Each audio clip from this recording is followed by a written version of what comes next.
The PlayStation Store experiences persistent loading issues that affect users on PS4, PS5, and legacy systems. These problems stem from three main factors: network connectivity, app performance, and system side factors. For network connectivity, verify your internet connection through the console's settings menu.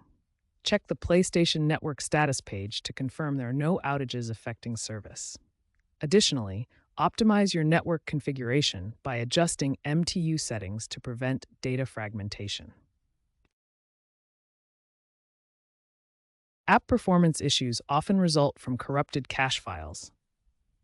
Access Safe Mode on your console and clear the PlayStation Store's cache to remove these temporary files and restore proper functionality.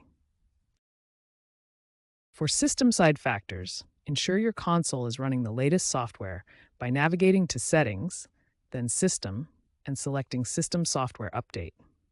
These straightforward user-side fixes typically address the majority of PlayStation Store loading issues. Sony has announced plans for a comprehensive overhaul of the PlayStation Store infrastructure in Q1 2026, which should significantly improve loading performance and user experience.